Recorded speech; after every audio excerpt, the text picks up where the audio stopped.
pode ver de onde querer ver. Como diria o Zói. Diário de uma Vida Elétrica, o DUV, para você.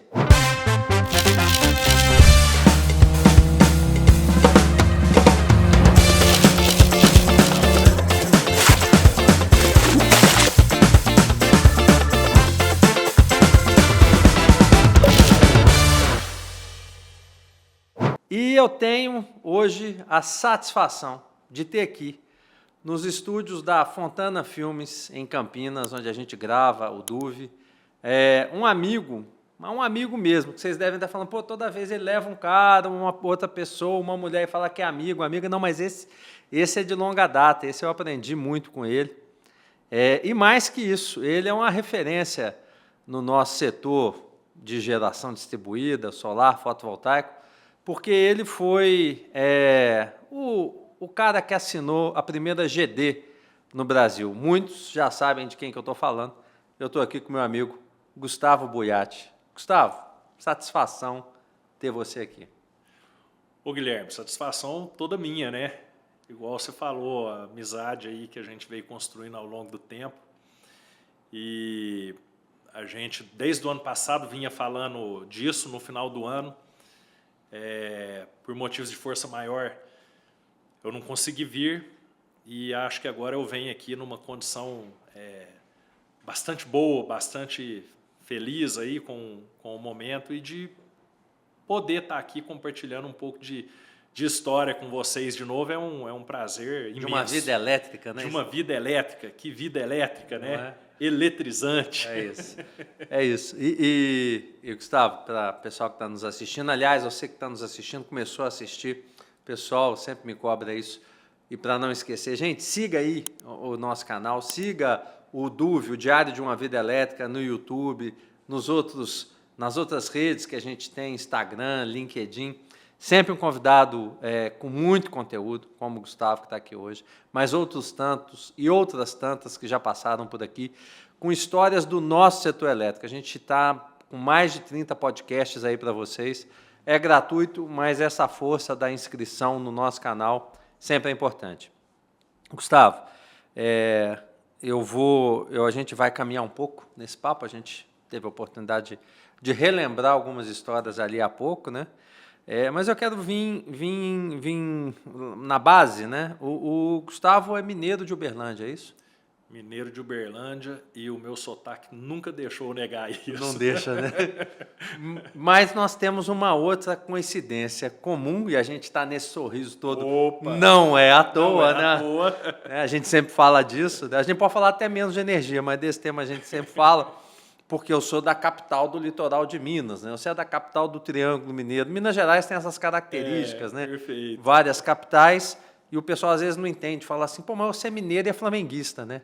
É o caso teu, né? É o caso meu, né? Eu nasci em 76, imagina, naquela época ali, entre 76 e 86. Quem que era o time que encantava o mundo? Não é? Com futebol, arte inesquecível, isso. né? E que segue até hoje. Não, mas não vamos parar para não criar inimizade. Vai vir um jogo da Copa do Brasil aí, enfim.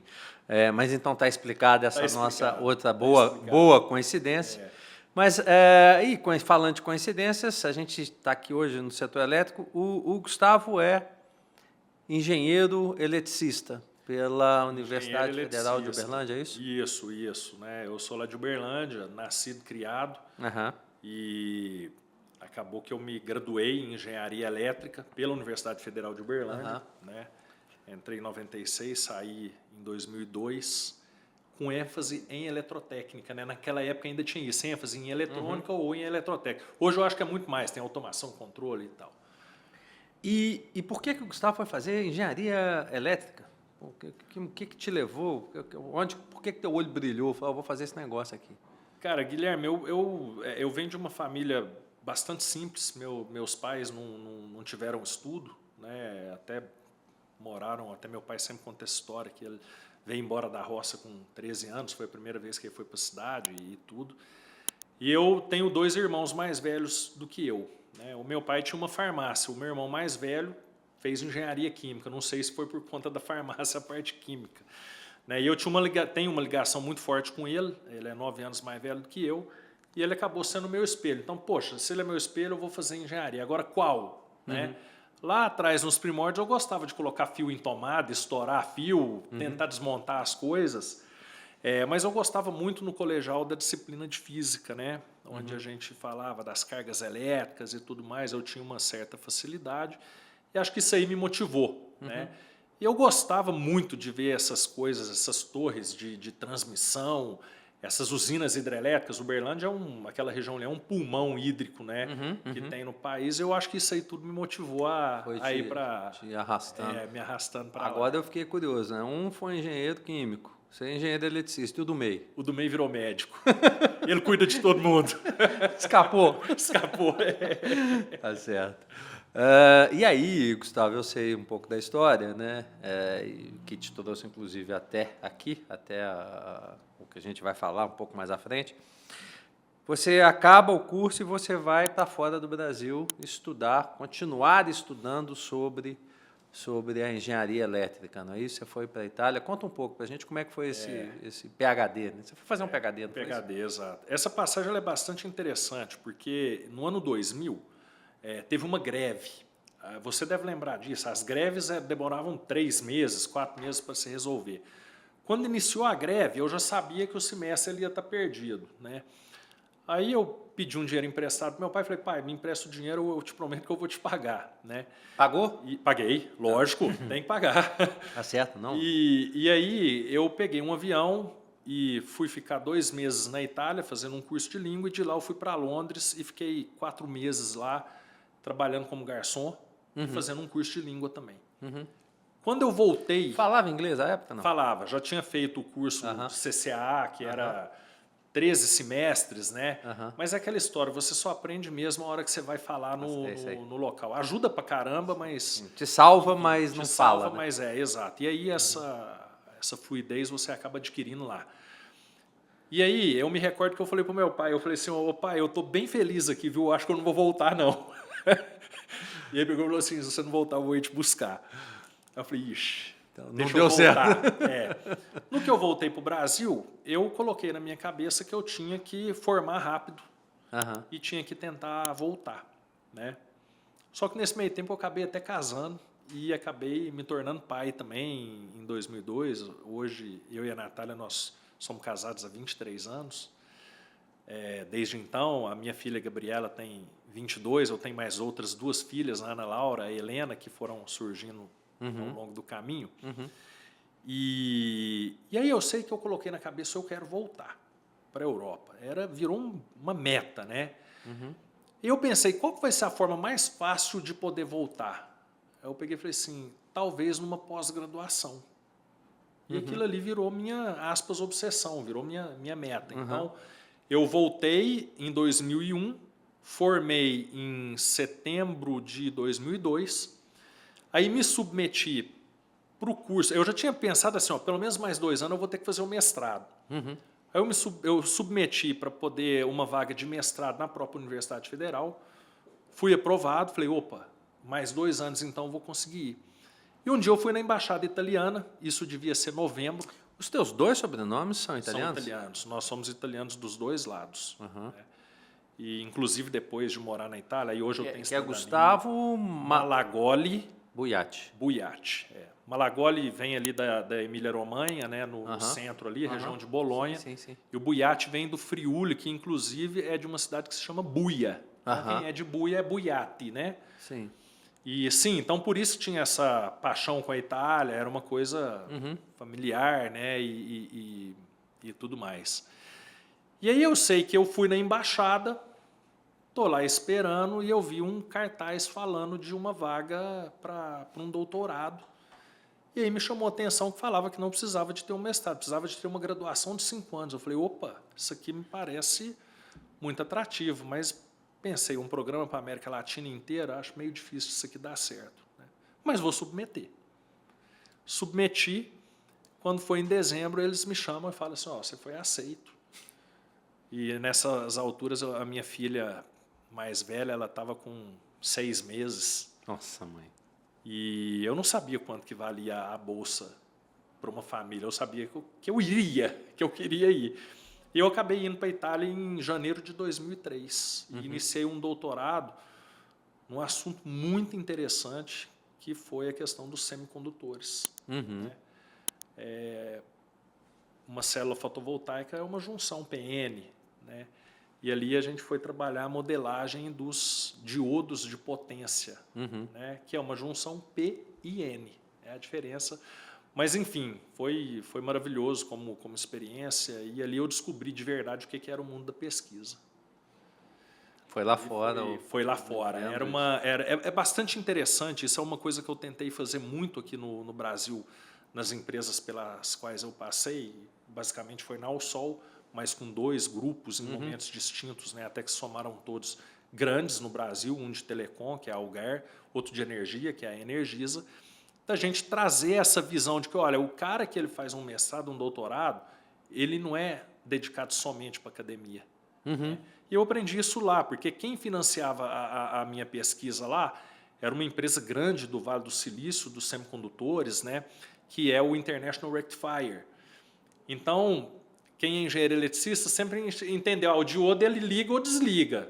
Mas não é isso. Ele, para desligar, se você aumentar demais a frequência, você aumenta tanto a perda que não funciona.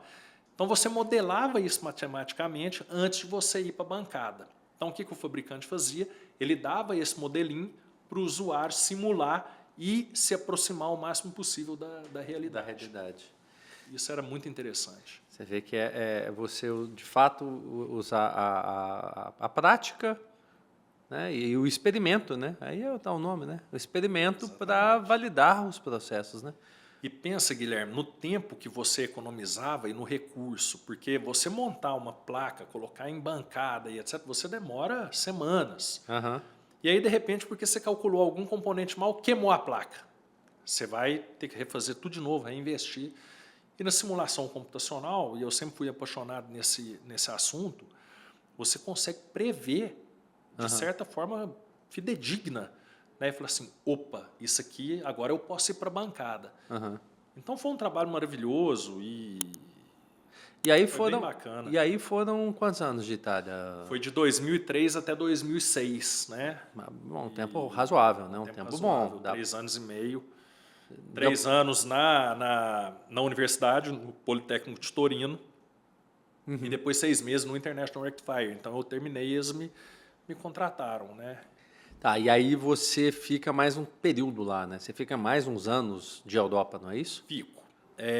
Logo que eu sou assumido lá pelo International Rectifier, que tinha fábricas nos Estados Unidos e tinha uma em Borgaro Torinese, que era do lado de Torino, e daí o porquê do vínculo com o Politécnico, eu tive uma oportunidade muito interessante, que é a realização de um sonho de qualquer mineiro, que foi de trabalhar com trem. O mineiro foi trabalhar com trem, né? Trem mesmo. Sim. O mais conhecido, o TGV, né? O Tram à Grande Vitesse, o trem de alta velocidade, do fabricante Alstom Transport.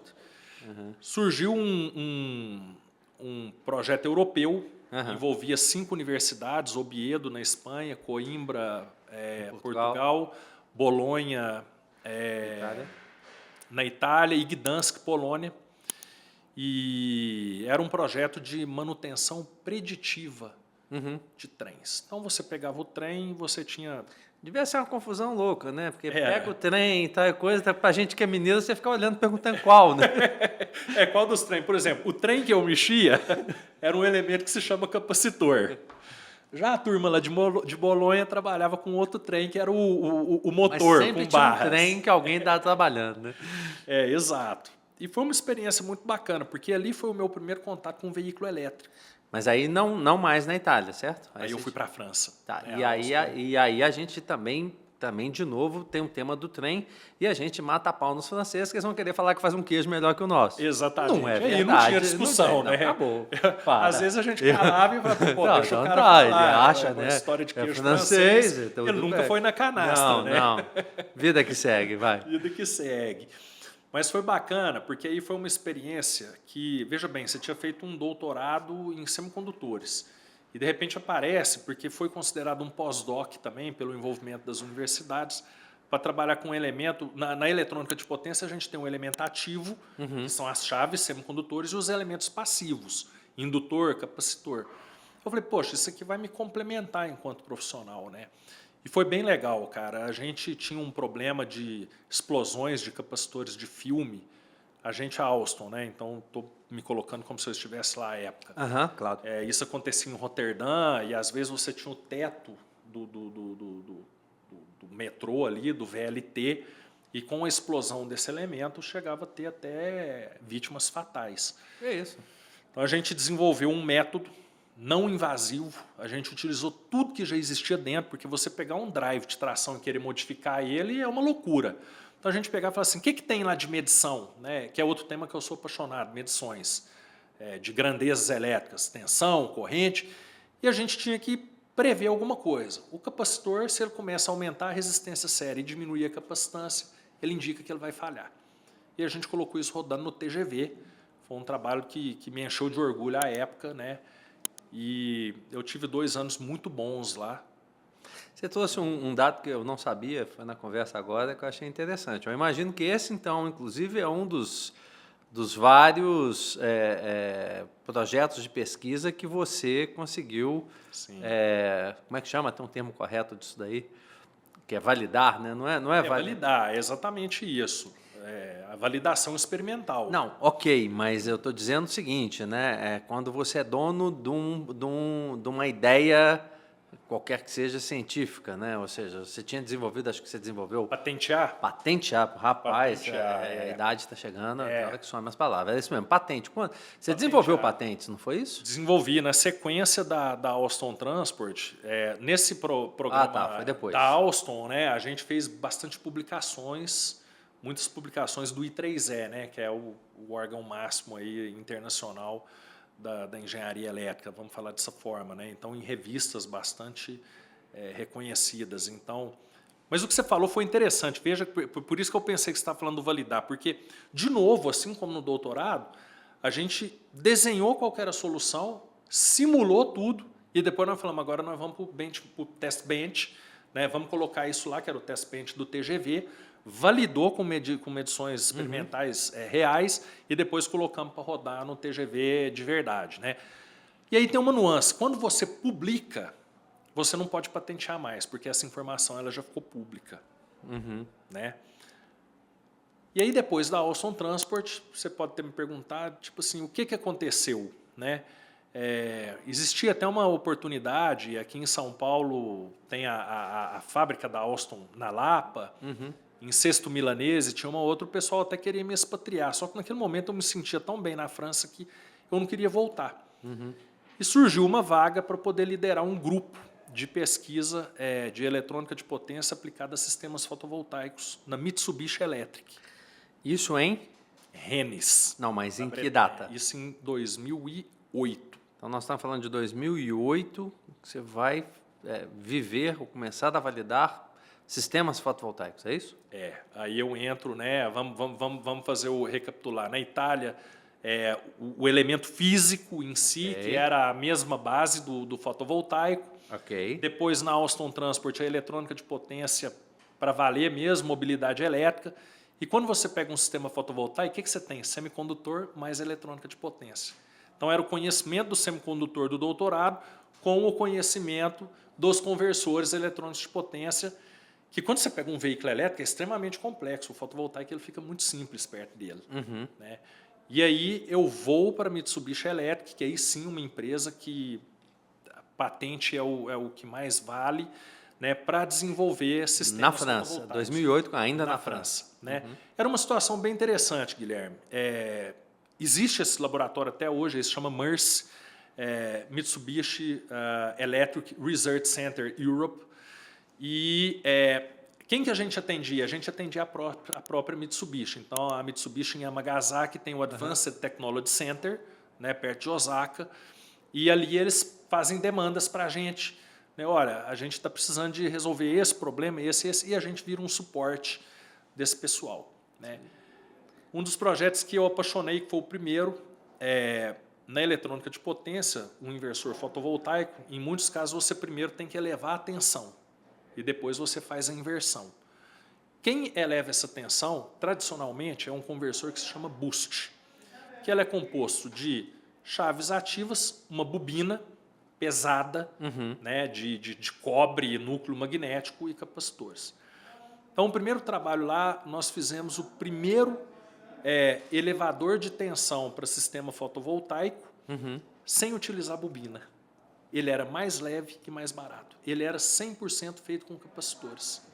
O nome dele era Reactor Less Boost Converter. E aí eu entrei no mundo das patentes. Opa, ideia nova, não vamos publicar, vamos proteger e vamos fazer patentes. E aí você desenvolveu algumas, não foi? Essa é uma delas. Essa é uma delas, né? Consegui desenvolver 13 patentes entre 2008 e 2011. Foi uma produtividade bem interessante. Curiosidade minha... Boa, era uma pergunta. Curiosidade minha, certamente, da nossa audiência. E aí, por desconhecer esse tema patente, Gustavo, quando você desenvolve uma patente, nesse caso, ela é do pesquisador, de quem desenvolveu a patente, ou ela é da empresa? Ela é da empresa, né? O pesquisador, ele é motivado, né? Obviamente que existe uma gratificação financeira para quanto mais você depositar, né? E depois, porque a patente ela tem dois momentos. Quando você deposita ela se torna pública. Naquele momento ali, você já garante se vir alguma coisa. Fala assim, não, eu fui o primeiro a depositar, eu tenho o direito de explorar isso aqui, os royalties disso aqui vai ser meu. Meu de quem? Da companhia. Tá. Né? E aí, no segundo momento, se realmente é uma coisa original e nova, você tem o que a gente chama de grant. Você é granted. Então, essa patente ela passa de fato. Se alguém quiser usar aquela técnica, tem que pagar royalties para a Mitsubishi Electric. Tá. E aí você desenvolveu? 13 patentes, né? Pouca coisa, não.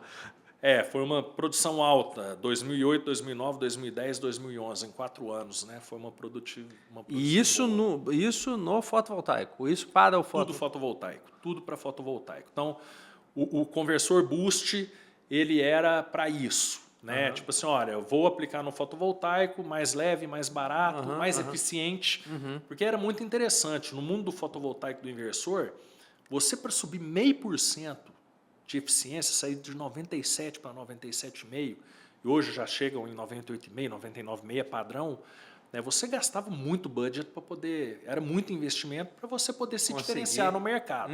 Exato. Um segundo trabalho que foi muito prazeroso, todo mundo que é do mundo do fotovoltaico sabe que as sombras têm impacto na produtividade. Né? Sim, por quê? sim. Porque você passa a ter 2 pontos ou mais de máximos, né? Ponto máximo de operação. Então, a gente também fez um método e foi o primeiro inversor que teve no mundo que saiu com essa característica. Então, ele entrava num telhado, ele fazia uma leitura e falava assim, ó, nesse momento tem sombra. E, às vezes, ele estava operando num máximo que não era o global. Então, ele estava fazendo o quê? Perdendo eficiência. A gente tinha uma metodologia que falava, ó, não é aqui, vem para cá, e todo mundo ganhava. Né? O que a gente queria, no final das contas, é o usuário final satisfeito. E Gustavo, e aí a gente chega 2008 é esse processo. Em que momento, acho que tem uma passagem interessante, você conta aí, né? Em que momento você olha e fala, está na hora de eu voltar? Porque realmente não é uma decisão fácil, né? Principalmente você estando 9 anos, quase 10, na Europa, a gente está falando de país de primeiro mundo, qualidade de vida, uma série de coisas. Então, vou tomar a decisão de voltar para o Brasil. Como é que foi isso? E por que foi isso? Uma pergunta super interessante, porque nós não queríamos mais voltar para o Brasil. A essa altura, eu já tinha minha segunda filha, nascida em Tarbes, Tarbes, né, no sudoeste da França, lá da Alstom, e a gente já era muito estabelecido, já estava estável, minha esposa trabalhava, eu indo de vento em popa na Você já estava aí com a segunda ou com a terceira? Com a segunda. Segunda, então, nasceu França. Nasceu na França, francesa, em 2008. Né? Tá. E a região da Bretanha, o estado da Bretanha, que fica do lado da Normandia, ela é conhecida pela chuva. Né? Então, igual nós somos conhecidos por falar uai, lá eles são conhecidos pela chuva, é motivo de piada, né? Que lá e tal. E era engraçado, porque tinha situações que os japoneses vinham do Japão com bancos e investidores para a gente mostrar, por exemplo, o Shadow Proof, o MPPT, a prova de sombra. cara chegava lá, não tinha sol, cara, não tinha como fazer a demonstração. Parece brincadeira. Na época a gente teve que comprar até um simulador, uma tensão, uma fonte de tensão para poder simular, porque a gente falou assim, cara, eles chegam aqui não tem sol, como é que eles vão E ver? não aqui tinha que sol, Não né? tinha. Lá eram dias assim chuvosos, era bem. Não Triste. quero falar que foi ruim, não, mas Era triste. era né? difícil, era. Era muito difícil. E chovia, você estava sempre molhado. Aí o meu pai Aham. foi me visitar. Foi a primeira vez que ele viajava sozinho de avião. Aí ele chegou lá, eu peguei uns dias de férias e a gente não conseguia sair de casa. Até que um dia eu falei assim, pai, vamos entrar dentro do carro e eu vou te mostrar onde que eu trabalho. Porque lá de fora tinha o meu test bench, minhas placas fotovoltaicas. Sim. Eu me recordo do número, tinha 28, 14, 14. Que potência? Ah, Pergunta- cara, nessa época aí pergunta essas curiosa. placas eram de 215 Opa, bate-pico. mas é porque já era, hein? 215. É da Tec. 215 bate-pico. Mas pra época era muito. Eu tô falando, Poxa. opa. É. 2014, quando eu comecei a entender disso e olhar para era 180 que tinha, 215 para esse momento. Mas enfim. 235, né? Era 215, se não me falha a memória. Era isso mesmo. Placas de quem? Da própria Mitsubishi. A Mitsubishi ela era fantástica porque ela era verticalizada. Então a gente fazia a placa, então fazia como se diz, o silício, o grau eletrônico ali. Então eu já fazia o wafer, né, já fazia a célula. Da célula já virava a placa, fazia o inversor e fazia o sistema de monitoramento. Fazia tudo. Não faz mais, ou até onde a minha ignorância A permite? Mitsubishi, Acho que não, né? o mercado que ela dominava era o mercado asiático. E ela se posicionava bem no mercado americano também. Tá? Eu vou te ser bem honesto, eu não sei se ela parou a produção ou não. Né? Eu sei que o foco deles acabou sendo o mercado japonês mesmo. Na China era difícil para eles entrarem. É até uma boa pergunta que você fez, eu vou até procurar me inteirar disso. Né? Deixar isso para o podcast número 2. Pro número 2. Mitsubishi continua ou não? Pesquise você aí, Mitsubishi. Continua ou não produzindo módulos fotovoltaicos? Eu acredito que sim, tá? Eu acredito que sim. Mas engraçado, você vamos tinha ver. isso à época, né? Assim, ó, uns anos atrás ainda não tinha tanto domínio chinês na produção que você tinha Isso. Kyocera, Você tinha Kyocera, você tinha japonesa, outra, isso, Mitsubishi, a própria Sharp, Panasonic. A Sharp, a Panasonic, muito bem lembrado. Né? A Panasonic Pois foi patrocinadora dos Jogos Olímpicos de 2016 no Rio, né? E lá no Pão de Açúcar tem uma obra lá, uma instalação fotovoltaica que eu sou o responsável técnico também, né? Que foi o bondinho do Pão de Açúcar. Ah, é? E eram placas Panasonic. Panasonic. Mas eu sei que meu pai chegou lá e eu falei, vou lá te mostrar. Aí ele virou para mim e falou assim, meu filho, eu não entendo nada, eu não tenho estudo igual vocês, mas esse negócio deve funcionar melhor lá em Uberlândia, viu? Porque Precisa de sol, né? precisa de sol. No que ele fez essa provocação, eu falei, porra, eu falei assim, deixa Que eu... ano era isso? 2011. Não tinha 482. Não tinha. Aliás, foi final de 2010, início de 2011. Não, continua não tinha não tendo. 482. Continua Não tinha não tendo. 482. Aí eu desenvolvi um algoritmo, coisa bastante simples, em MATLAB, que era um software, para poder calcular o potencial de geração das regiões. E era fácil, você pegava dados da NASA, né, para a França. Super fácil. Super tranquilo. Eu fiz demais isso. E aí eu achei os dados do INPE, do Instituto Nacional de Pesquisa Espacial, e eu alimentei o meu modelo. E aí eu comparei Rennes com Uberlândia. Eu falei assim, tem um negócio errado aqui. Porque Fiz conta errada. porque eu olhava e falava assim, cara, do jeito que está aqui, você não precisava de nenhum tipo de subsídio, vamos falar disso, porque a Europa teve muito subsídio, o feed-in tariff. Né? Então, se você fizesse o net metering, só com a questão do sol que você tinha, você chegava em retornos de investimento mais ou menos parecidos, na ordem de 8 a 10 anos e tal. Mas dura é você falar 8 a 10 anos pra gente, né? Poxa, isso para a nossa culturalmente cultura falando. brasileira não funciona. Não E dá lá fácil, né? Lá fácil, o cara pega a linha de Financiamento que é quase financiamento nada, do longo prazo. paga quase a mesma coisa do ele emprestado entende isso, exato. Né? e vai passar 8, 10 anos. Exatamente. E aí, Guilherme, eu sei que eu peguei e falei assim, rapaz, Então o negócio aqui aí. tem uma oportunidade, né?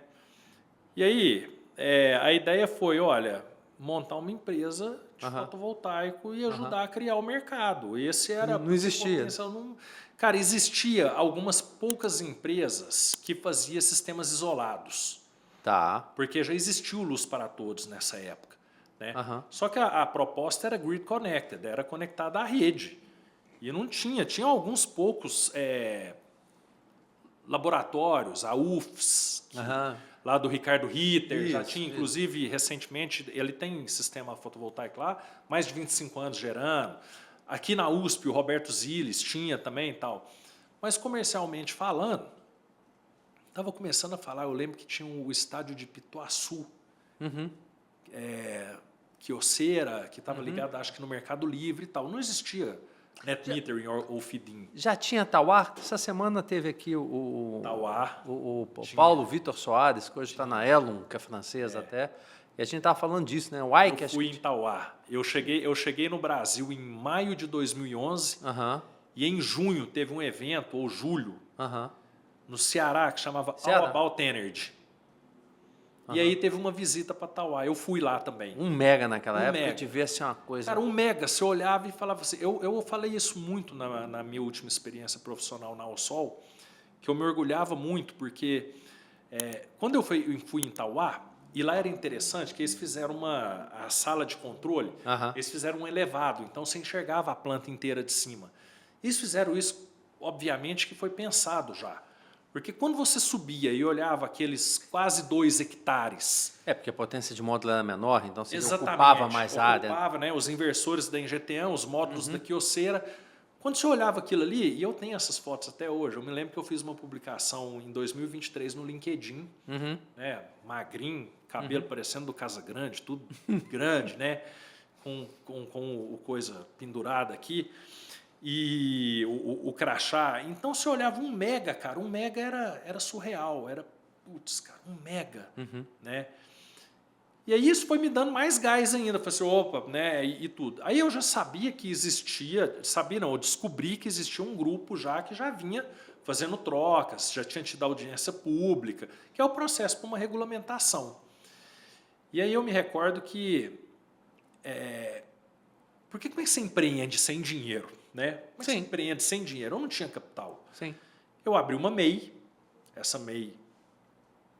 O CNPJ é o mesmo da Alsol Energias Renováveis até hoje, com R$1.000, era uma MEI Gustavo Malagoli Buiatti, que depois passou, manteve o CNPJ, se transformou numa SA.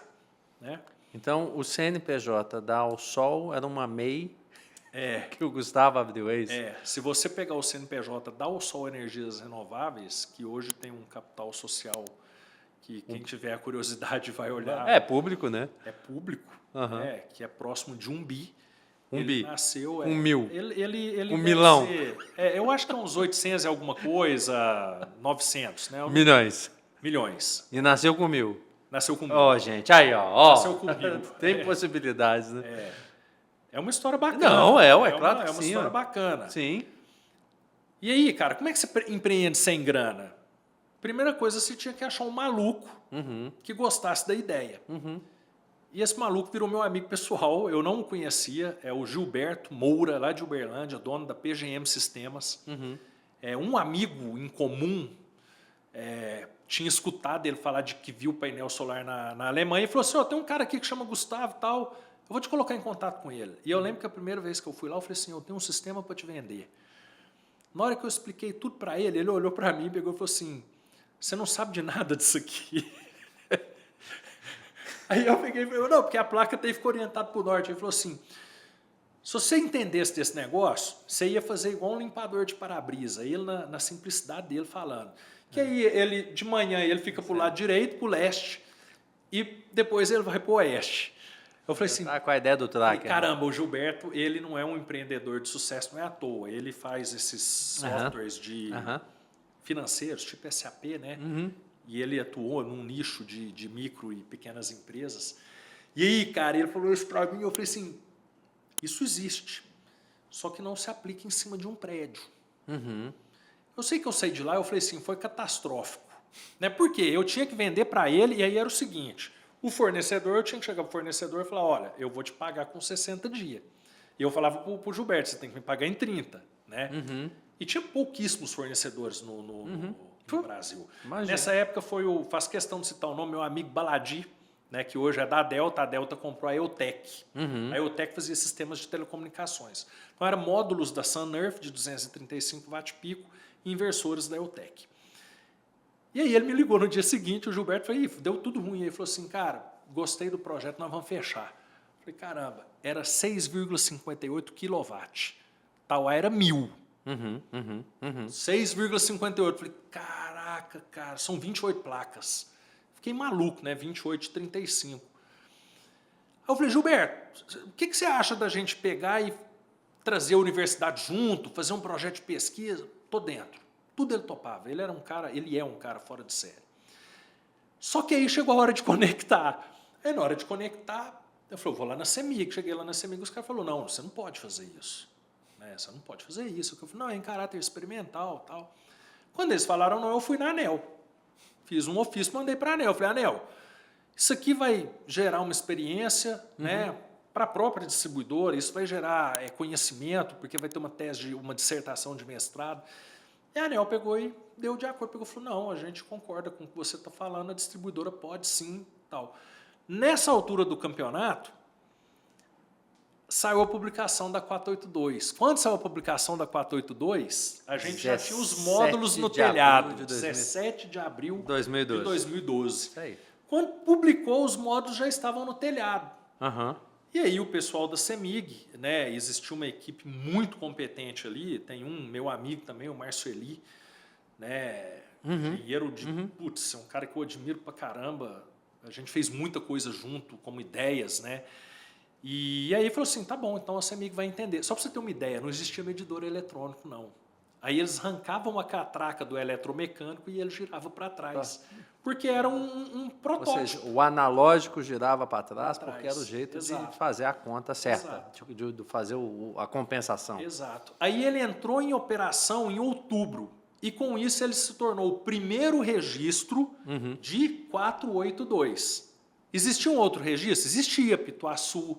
Existia lá do... Só que não era 482. É interessante, se você entrar na plataforma da ANEEL, né, lá no BI da ANEEL, ela começa em alguma coisa de 2009. Né? Ela considera a GD desde alguma coisa de 2009, que eu imagino que é o momento que alguém colocou um primeiro sendo geração distribuída. Né? A UFSC, com certeza, é dessa época, de 2009. Né? Com certeza é dessa época. Aqui na USP também com o Roberto Ziles, com certeza. Tem coisa anterior. Só que eles não eram enquadrados como 482. O que eu acredito que aconteceu? Com a regulamentação, joga ele para assim, opa, vamos para 482. Né, para o sistema de compensação. Sim. E nós temos um amigo atleticano, circunstância, coincidência da vida, né, que foi o segundo, Gabriel Guimarães com a SolarVolt. Exatamente. E Gabriel ele também, fica feliz de ter sido segundo, mas doído, né? Segundo ele foi por um dia só. Foi próximo. Foi perto. A equipe da CEMIG ia lá na instalação dele. Foi quase, né? Foi quase. Mas eu tinha um gerente que dizia que faltou tudo, né? Então, é isso. Mas a gente fez coisas brilhantes juntos, né? No final das contas, porque essas empresas que estavam começando, o Gabriel, por exemplo, com a SolarVolt, o João Marco, a Celtec, nós fundamos a BGD. Exatamente, era uma passagem que a gente ia trazer aqui, que foi ali 2015, setembro de 2015. Discussão da 687 acontecendo, que é a hora que a gente começa a criar as possibilidades. Por que isso, né, Gustavo? A resolução nasce em 2012, mas até 2015... Dá para dizer até que mais depois, né? Até 2017 a gente não tinha feito muita coisa ainda, né? Se você for olhar a potência acumulada no Brasil, 17 eu acho que tinha 300 mega. Quer dizer, você fez 5 anos para você fazer 300, 400 mega. E aí era como se diz, né? Ao sol, o CNPJ Malagoli, né? Gustavo Malagoli Buiatti, ele teve o primeiro investimento em 2014. Né? Nesse momento, o que a gente fazia? Telhado. Turnkey de telhado, né? E o turnkey de telhado, ele tem toda uma outra dinâmica, ele é mais lento, né, e etc. E estava começando Acontecer. a acontecer. Né? Então, telhados que a gente fazia era 2, 3 kW-pico, 5, 6. Né? Eu me recordo que um projeto que chamou atenção foi que, sempre na base da analogia, na Alemanha tinha um programa que se chamava Sem Telhados, que foi subsidiado, que foi o que fez bombar na Alemanha. Aí eu cheguei aqui no Brasil, o FINEP tinha um que chamava 120 telhados, que era 120 telhados de 1K. Só que ele não tinha engrenado. Mas 1K vai ser difícil, né? Porque você rodar até inversor e tal e tudo. Né?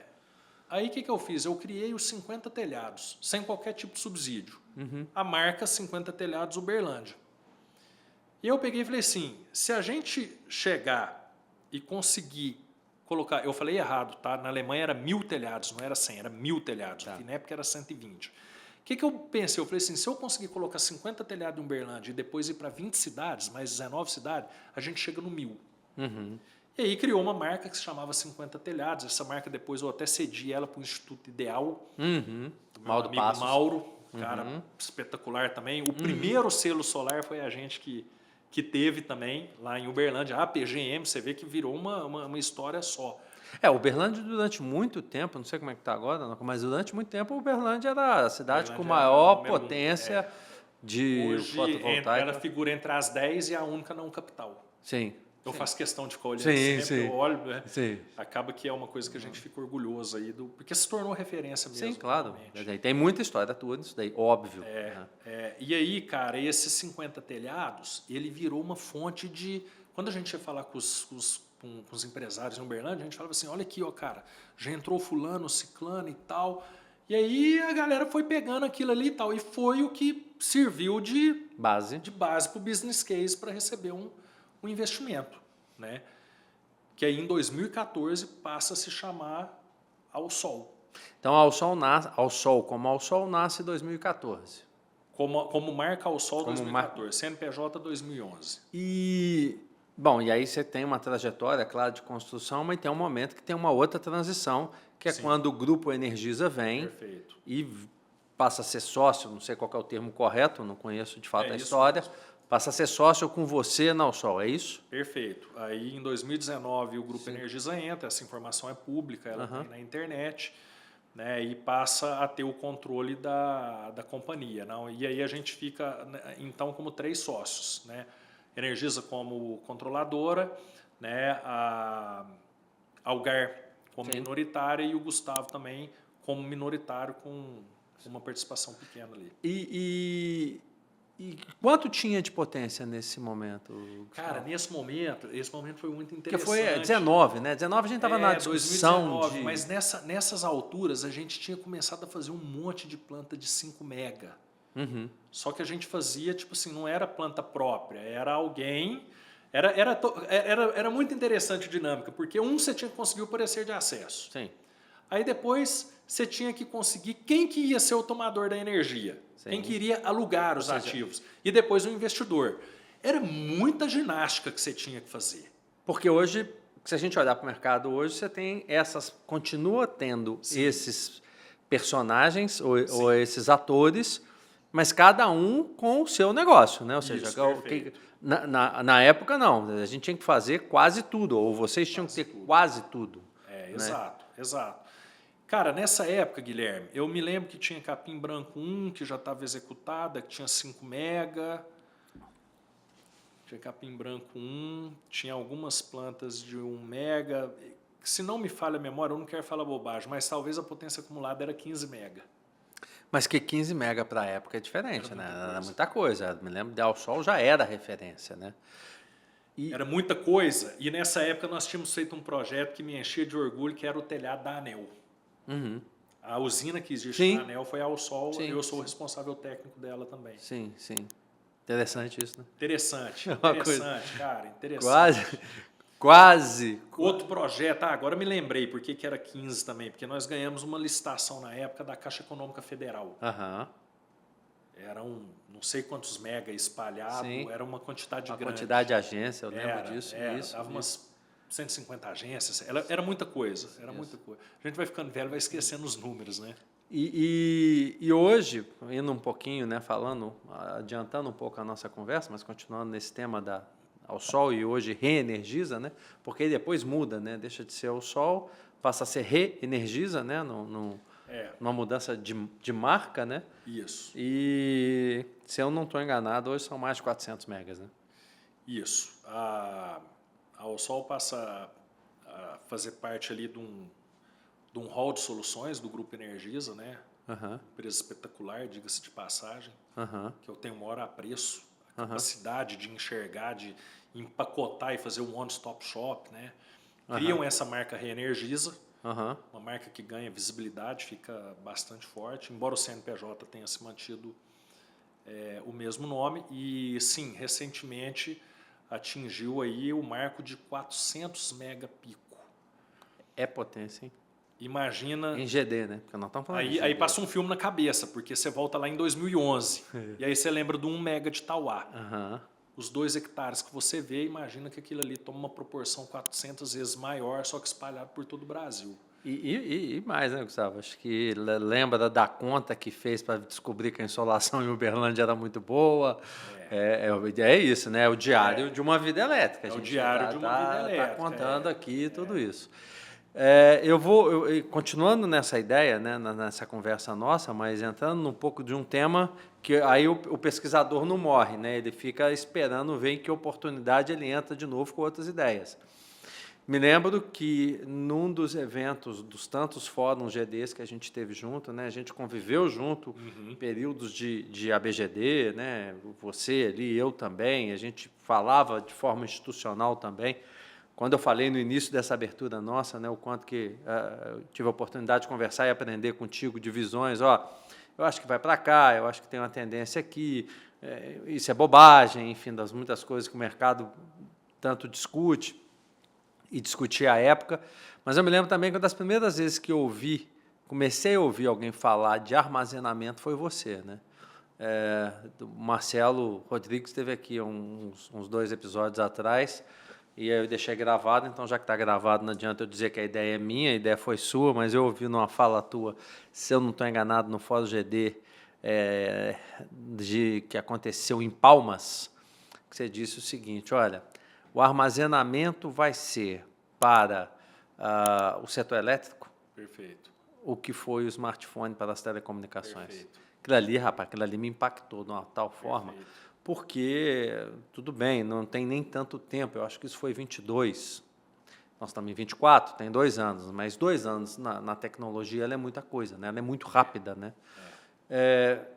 Como é que você está vendo essa questão? Ou seja, sei que você já olhava para isso, a gente falou, antes disso, a gente já vinha olhando para essa ideia do armazenamento. Como é que está o armazenamento hoje na sua cabeça? A gente vai falar um pouco ainda de GD, de outros temas mais. O Zói quer te fazer uma pergunta, né? Ele está aqui no ponto toda hora, eu quero falar com ele, você vai falar. Mas como é que está o armazenamento, na sua visão? Guilherme, é isso mesmo, eu mantenho essa frase, né? Dá para a gente dividir ela? Pode ser. Estou liberado, está gravado, estou liberado. Não, a próxima pode dizer, não, eu sempre disse isso e tal. Beleza, obrigado. Cara, a primeira vez quando você começa a trabalhar com fotovoltaico, em nível de pesquisador, você aprende muita coisa, isso da minha época de Mitsubishi, né? Antes de eu vir para o Brasil, eu vou te contar uma passagem que aconteceu muito breve. Eu tive um convite para ir em Oxford, na Inglaterra. Lá existe a Sharp Labs, que é o laboratório da Sharp, japonesa, que fabrica módulo também, ou fabricava nessa época. E eu tive a felicidade, na época, de ter sido selecionado para liderar um grupo de pesquisa que falava sobre Home Energy Management System. Ok. E ali, naquela ocasião, quando você vai fazer uma entrevista e etc., você tem que entender o conceito, e tinha um elemento ali que eu dominava pouco, que era a questão da bateria. E para poder ir nesse processo, eu estudei aquilo bastante, e eu peguei e falei assim, cara, isso aqui não tem jeito. Aí acabou que eu fui selecionado para a vaga, mas eu quase apanhei, porque a gente já estava no processo de vinda para o Brasil. Aí minha esposa falou assim, você devia decidir o que você quer da vida, né? Eu falei, para me ajudar. Vamos para o Brasil, e tal, né? Cara, e aí quando você chega aqui, e você começa a ver luz para todos que começa a migrar de uma bateria de chumbo ácido e você começa a ter uma bateria confiável de íons de lítio e etc. E com a penetração que tem de intermitente, E que você percebe que, tipo assim, isso aqui não é se, é quando. Eu sempre gostei muito do logo da Alsol. Ele era um logo que era uma mandala, né? Na verdade ele foi feito para ser um catavento. A nossa ideia era, pensa numa criancinha bonitinha, segurando um catavento, a energia limpa batendo ali e tal. E ele tinha as cores, né? O amarelo representava a luz do sol, o azul claro, o vento do eólico, o azul escuro, a água, o verde escuro, o biodiesel e o verde claro, o biogás. E o vermelho, o armazenamento. Porque eu sempre bati nessa tecla. Existia uma frase que falava que, tipo assim, se você encher o lago de Itaipu com tantas placas, você fornece energia 2 vezes mais que o Brasil precisa. Essa era a frase mais ridícula que eu escutava, porque não adianta você achar que o solar resolve a coisa sozinho. Ele tem que estar combinado ou com outra fonte de energia, ou ele tem que estar acoplado num sistema de armazenamento. Bom, eu continuo acreditando, eu estou afastado do mercado, né? Publiquei isso, salvo engano, em junho ou julho, né? Por questões pessoais, e já não sou mais acionista, né? Cito muito a Alsol aqui, porque fica difícil também de desvincular. Sim, o Gustavo dessa história. E aí, em 2016, já surgiu a primeira coisa, tipo assim, cara, você vai ter que fazer isso aqui conectado à rede. Então, foi feito um projeto de P&D Anel junto com a CEMIG, já mostrando como, inclusive foi o primeiro, com um sistema de 1 megawatt-hora conectado, interagindo com a rede elétrica, fazendo injeção de reativo, controlando tensão e etc. E depois vieram tantos outros, né? E para que servem esses projetos? Justamente para dar subsídio para o regulador, para ele entender, olha, que problema que esse elementozinho aqui ele soluciona, né? Passando por micro-redes em áreas remotas, que é uma solução que se provou extremamente confiável, viável também, economicamente falando, né? E aí, considerando a penetração de fotovoltaico que está acontecendo no nosso país hoje,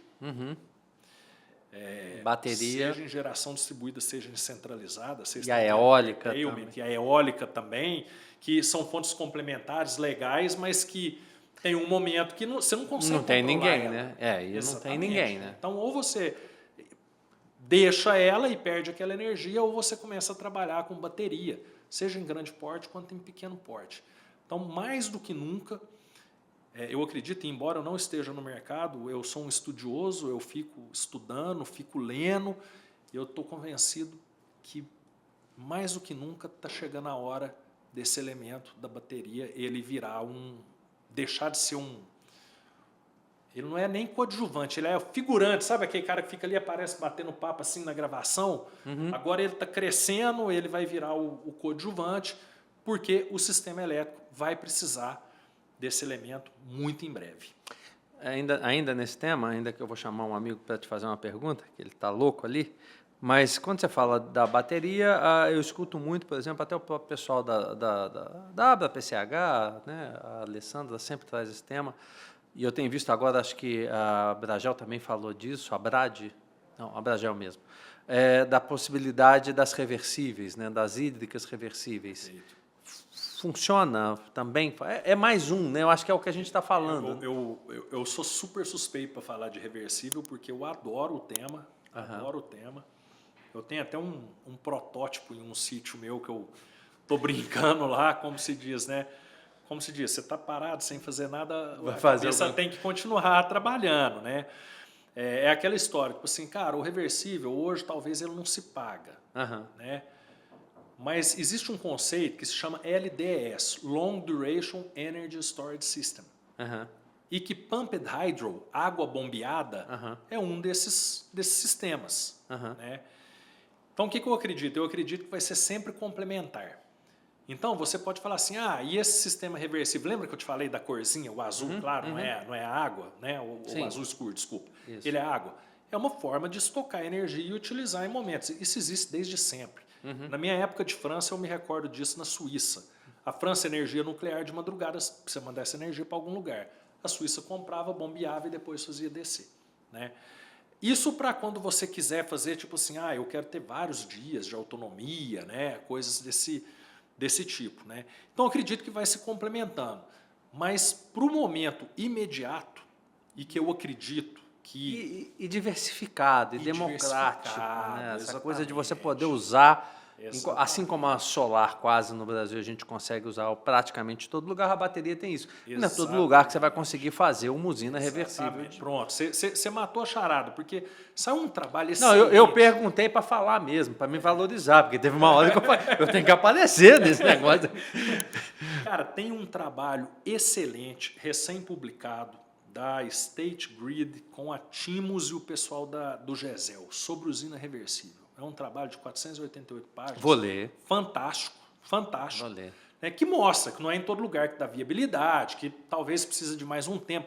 Mas a beleza está nisso, Guilherme, porque em 2012 fotovoltaico também não dava viabilidade. Se você pegar e falar assim, eu não vou fazer isso aqui porque não dá viabilidade, você está perdendo uma oportunidade de, na hora que o cavalo passar arriado, de você montar no cavalo. É um pouco da pergunta que o Zói, que vai chegar aqui agora, fez para a Elbia sobre eólica offshore, e muito da discussão que a gente tem tido sobre, por exemplo, hidrogênio verde, né? Então, esperar um momento que agora é viável, alguém já está viável em algum outro lugar, certamente alguém está propondo alguma outra coisa. Mas eu falei tanto dele, e ele já tem, né, ouvindo a tua história e tudo, ele está assim, Guilherme, eu preciso perguntar um negócio para o pesquisador Gustavo Buiatti, né, porque é um tema que está aí botando pilha no nosso setor há quase 1 ano e meio, e ele falou, eu quero fazer essa pergunta. E, normalmente, a pergunta, o pessoal que já conhece do Diário de uma Vida Elétrica, quando o tema é botando pilha, a gente chama o nosso amigo Zói.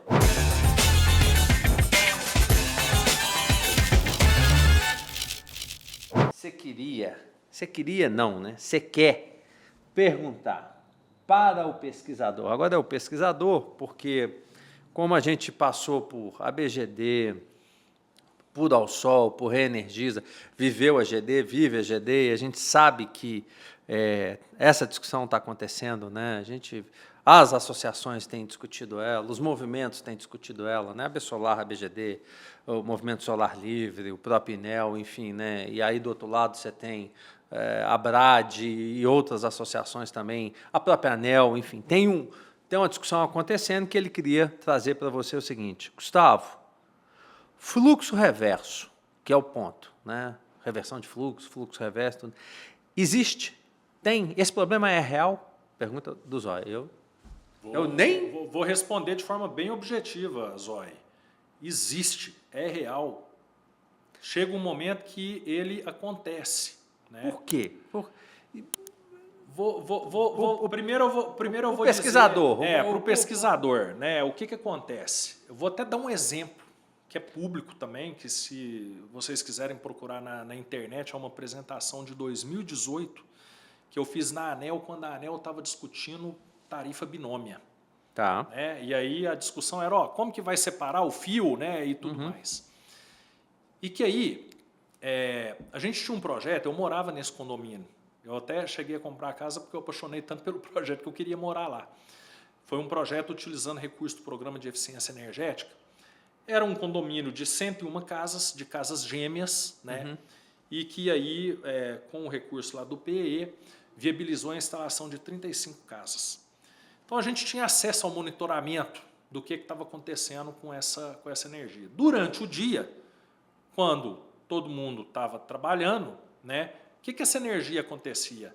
Ela não ficava dentro do condomínio. Ela saía para fora do condomínio. Né? E ela faz o caminho reverso. Daí que vem o nome.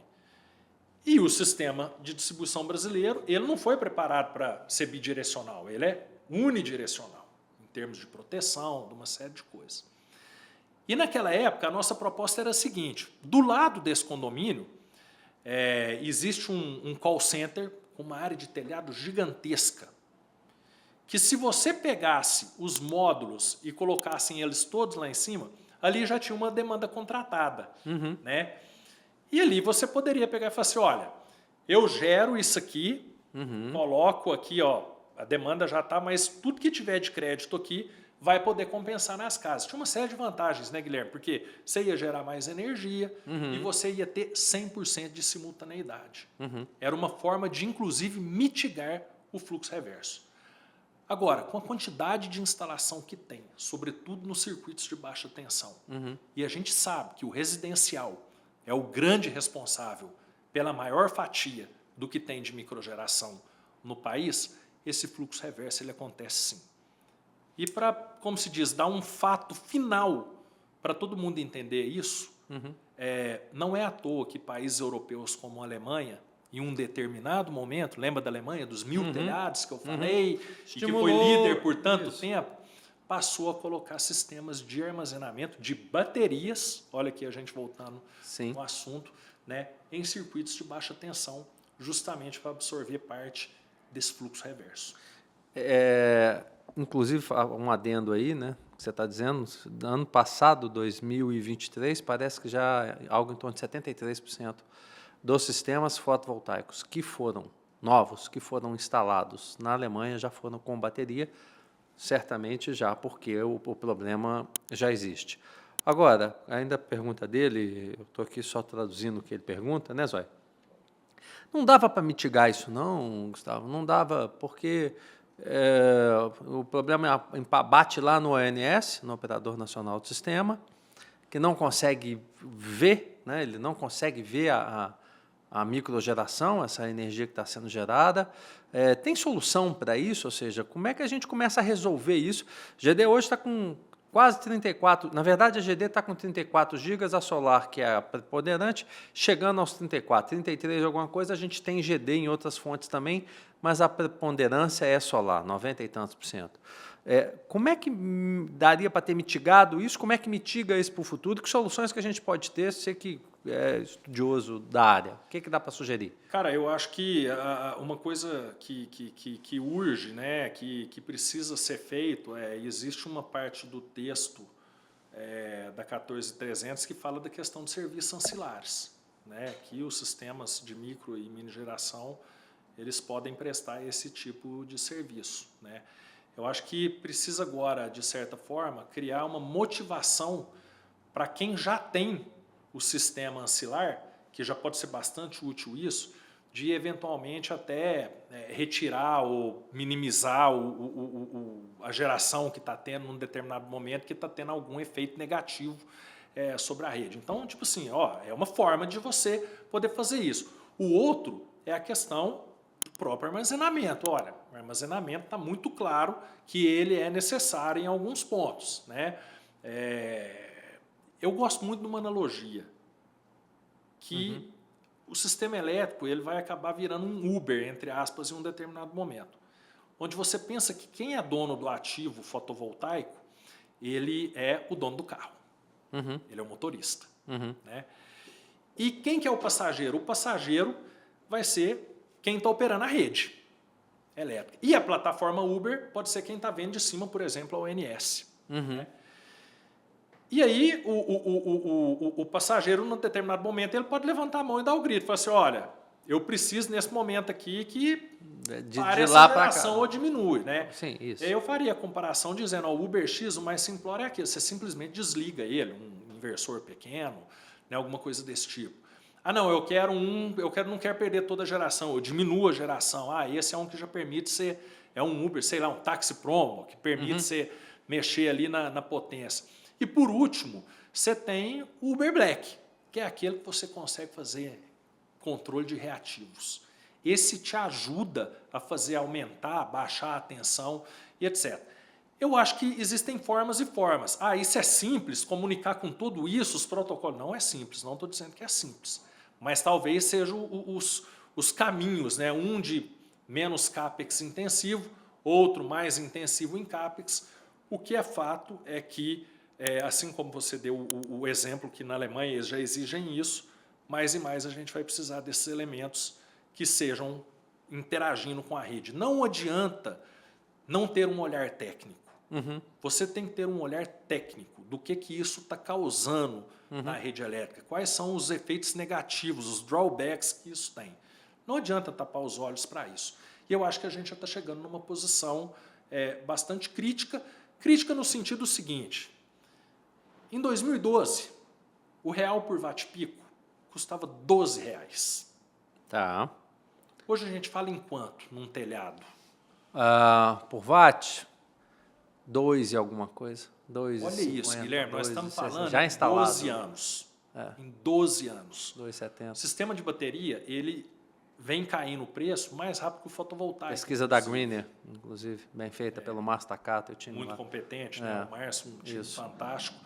Então, muita Guilherme, eu acho o seguinte, cara, a gente tem que, às vezes, também olhar e falar assim, olha, eu não sou obrigado a ter um payback tão atrativo. E ainda assim tem, né? E ainda assim Exatamente, continua. E ainda assim né? tem. Então tem que ter espaço. Mudar um pouco a forma de pensar, talvez. Né? Achar já tem soluções. Exatamente. Né? Bateria é exatamente. uma solução, simultaneidade é outra solução, Exatamente. controle da carga. Controle da carga, isso aí tudo. Resposta à demanda. Resposta à demanda, né? Essa brincadeira aí do Uber que eu fiz, isso aí poderia até dar um nome de resposta à geração. Olha, a geração está atrapalhando, como que a gente pode fazer isso, equilibrar isso, né? Aí, lógico que tem que usar a criatividade regulatória, econômica. Ninguém quer que quem tenha feito o investimento perca dinheiro, não é isso, longe disso. Né? Mas criar alguns métodos que ele continua mantendo a atratividade do negócio dele e, ao mesmo tempo, ajudando o sistema como um todo. É isso, né? Quer dizer, tem que estar equilibrado, senão não vai funcionar. Esse é o ponto. Não tem que haver o equilíbrio técnico, financeiro, enfim, é isso. Eu vou ficar daqui do lado de fora torcendo para que isso aconteça. Sim. Né? Torcendo para que, poxa, tem que sair esse equilíbrio. Ganha tudo. Eu, enquanto engenheiro, pesquisador, meu sonho é ver um sistema completamente orquestrado dessa forma. Muito bem, reta super final aqui, papo muito bom, Gustavo. Aí já não é mais a pergunta dele, viu? Tua pergunta está respondida aí. Agora se acalma, vem a minha. Também do que a gente já conversou bastante, nesse período, inclusive, teu, muito pessoal. Mas deixar registrado aqui, momento mais elétrico desses tantos momentos da vida do Gustavo Buiatti, né, de todas as passagens, mas qual o momento mais elétrico aí que dá para deixar registrado aí de vida? Até agora, né? Claro. Cara, eu fico super feliz. Primeiro, te agradecer pelo convite, porque relembrar essa trajetória é uma coisa muito prazerosa, né? Lembrando sempre que eu estou aqui como Gustavo Malagoli Buiatti, CPF, não tenho vínculo com nenhuma empresa, mas eu não posso deixar também de compartilhar tudo que eu vivi, tudo que eu aprendi, né, e tudo que eu contribuí também. Né. Todos esses momentos que eu citei foram muito importantes, mas assim, o momento mais elétrico ele acaba vindo de uma experiência pessoal. Né. Quando no ano passado, no final do ano, eu fui diagnosticado com câncer, então foi um choque, né? Daí eletricamente falando, foi um choque. Você passa tudo na sua cabeça e eu acho bom a gente estar fazendo isso aqui hoje num dia de novembro, porque eu consegui sair do lado de lá muito bem, né?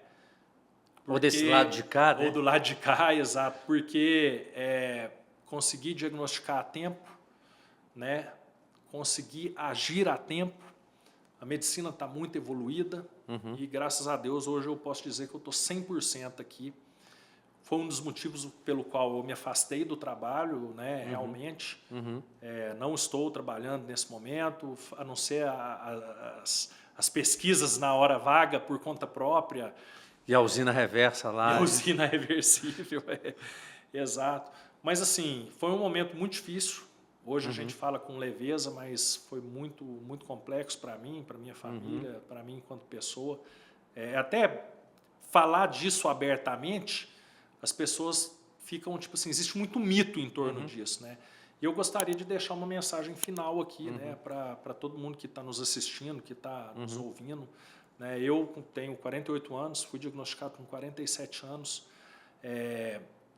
Tem que fazer os exames preventivos. E você está falando, a gente está no novembro, né? Novembro Azul, e você está falando de um câncer de próstata, exatamente, né? Só para a gente exatamente, que o Novembro Azul é exatamente a questão da prevenção do câncer de próstata. Por isso que eu estou fazendo questão de falar isso. Né? Veja que em menos de um ano eu consegui diagnosticar, consegui operar, consegui recuperar o que tinha que recuperar enquanto funções, e hoje posso dizer que eu estou fisicamente, mentalmente bem, ao ponto de poder compartilhar isso aqui com vocês. Eu ainda tenho muita lenha para queimar. Eu acho que eu ainda vou contribuir muito com o setor elétrico, só não sei quando, né? Tem que ver aonde eu posso estar atuando e etc. Mas, enfim, acho que o momento elétrico foi esse, Guilherme, que eu gostaria de compartilhar e dizer para todo mundo, para os homens, né, independente da idade, para manter uma frequência nisso, porque olha que paradoxo esse, eu estou te dando isso, te falando, olha, eu curei em menos de um ano, estou super bem, já não estou preocupado. E essa semana eu li uma notícia na minha cidade natal que o número de óbitos por câncer de próstata dobrou de 2003 para 2024. Né? Eu acho que se a gente fizer a prevenção, fizer tudo certinho e se cuidar, tem tudo para poder dar certo. Vai dar certo, já deu certo. Já deu acho certo. que ficou muito bom o recado. Momento elétrico mesmo, não deve ser fácil. Uma curiosidade aí, acho que você vai se lembrar, eu te liguei no início deste ano, janeiro mais ou menos, e aí você me contou, olha, eu estou passando um processo aqui, mas estou bem, super bem e tal. E eu estava te convidando para participar de um evento nosso, do Energia, Gustavo, vamos lá, queria que você participasse de um painel e tal. E você me falou assim, olha, acho que era no início da semana, o evento era no início da outra. Eu falei, não, eu acho que dá para eu ir sim e tal. E na outra semana, não, eu estou liberado, estou tranquilo. Acho que fica aí, é isso, né? A gente às vezes não dá o tempo ao tempo, entendendo que as coisas precisam ser cuidadas, né? É natural de quem tem uma vida elétrica, e aí eu faço aqui a meia-culpa, né? Entendi o teu recado, você já me chamou a atenção para isso algumas vezes, vou fazer, porque é isso, né? E a vida a vida pede passagem, né? Ela não quer saber se você tem um evento na semana que vem, ou se você não tem, se você tem agenda, como é que está isso, não importa, né? Ela vai te fazer parar, ela vai fazer você se cuidar, olhar para você e reequilibrar. A gente falou tanto de equilíbrio aqui, né? Reequilibrar algumas coisas. Então, fico muito feliz que você está nesse ponto, que bom, e com muita lenha ainda para queimar, ou com muita energia ainda para trazer para a gente aí. Meu amigo, muito obrigado. Obrigado, Guilherme. Por ter vindo. Prazer te rever e parabéns pelo projeto. O Diário de uma Vida Elétrica é um projeto fantástico. A gente tem contado muita história boa. Agradecer a turma aqui da Fontana Filmes aqui, que está conosco sempre nesse projeto. A você que nos assistiu aí até agora, que tem nos assistido, mais uma vez, eu vou te pedir, indique, compartilhe, siga o nosso canal, peço para o pessoal seguir. Sempre uma conversa muito boa. Gente, valeu, Gustavo. Muito obrigado. Guilherme. Bora lá.